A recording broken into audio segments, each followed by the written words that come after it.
দর্শক, এই মুহূর্তে অবস্থান করছি একটি মধু সংগ্রহ করার যে যারা রয়েছে মোয়াল রয়েছে তাদের সাথে রয়েছে আমি। এবং যদি আপনাদের বলি যে এটি কিন্তু এখন সরিষার যে সিজন, এই সরিষার সময় কিন্তু তাদের একটা উপযুক্ত সময়। এবং আমি এখানে কথা বলে যেটি জানতে পেরেছি যে মূলত বছরের 6 মাস তারা মধু সংগ্রহ করে এবং বাকি যে 6 মাস রয়েছে তারা কিন্তু এই মাছিগুলোকে তারা তখন মানে লালন পালন করে। আমরা বিস্তারিত শুনবো এখানে যে দায়িত্বে রয়েছে যে যার এই মানে উদ্যোক্তা যিনি, তার সাথে আমি কথা বলবো।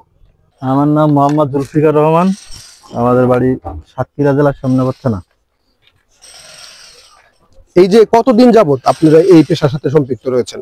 আমি এই যে দীর্ঘ 5 বছর আমার এই ব্যবসা হয়েছে। 5 বছর 5 বছর ধরে আপনি এই পেশার সাথে রয়েছেন।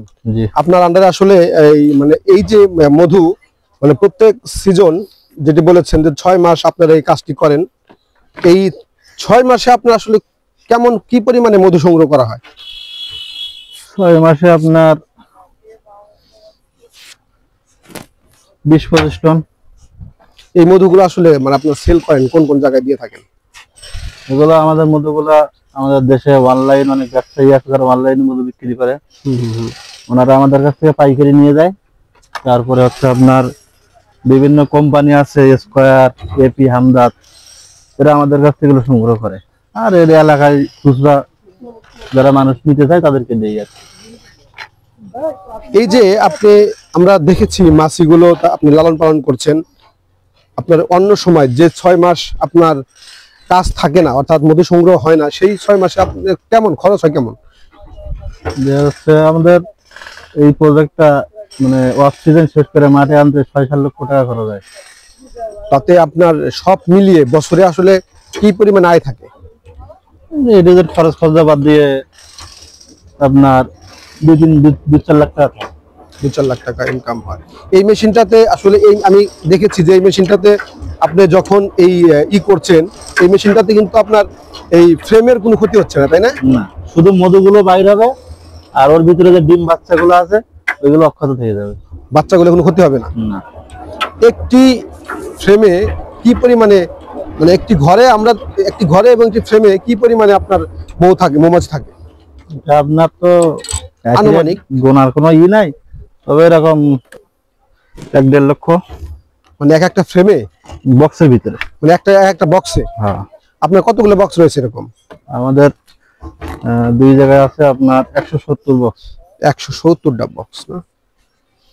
আপনারা এই অনলাইনে ওনাদের সাথে আপনাদের চুক্তি রয়েছে, এরকম কোনো কিছু আছে কি? চুক্তি রয়েছে নাকি আপনি যে কাউকে? কোনো চুক্তি নাই কারোর সাথে, যে কাউকে চাইলে আমরা যেখানে রেট ভালো পাবো, সুবিধা ভালো পাবো, আমি সেখানে দিয়ে দেবো।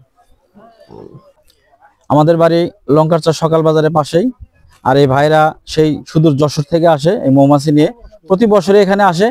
আর আমরা সেই সুবাদে ভালো অরিজিনাল একটা মধু পাই। এবারও আমি নিলাম, গত বছরও নিয়েছিলাম, এবারও নিলাম খাওয়ার জন্য। ফ্যামিলি আমরা সবাই মধু খাই। তো আপনারাও চাইলেও এখান থেকে মধু সংগ্রহ করতে পারেন, এখানে ভালো মানের মধু পাওয়া যায়। আমরা ব্যবসায়ীদের কাছ থেকে বাজারে যে মধু বেচে ওরা অনেক মিশ্রিত করে, যেমন শিরা দেয়, মিষ্টি শিরা দেয়, বা বিভিন্ন এটা একবারে ডাইরেক্ট যেখানে প্রোডাকশন হতেছে সেখান থেকে সরাসরি নিলাম, চোখের সামনেই দেখলাম। এনে তো কোনো ধরনের দেখলাম না যে তারা অন্য কোথাও কোনো ধরনের মিক্স করছে। কাজে যেটুকু নিচ্ছে এটা সলিড মধু বলা চলে।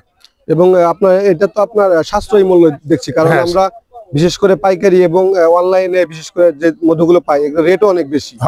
এবং ওটা তো টাস্ট করা যায় না, কিন্তু এখান থেকে কিন্তু আপনার টাস্ট করার মতো দেখে শুনে নিলাম আর কি, আমাদের কোনো ইয়ে নেই।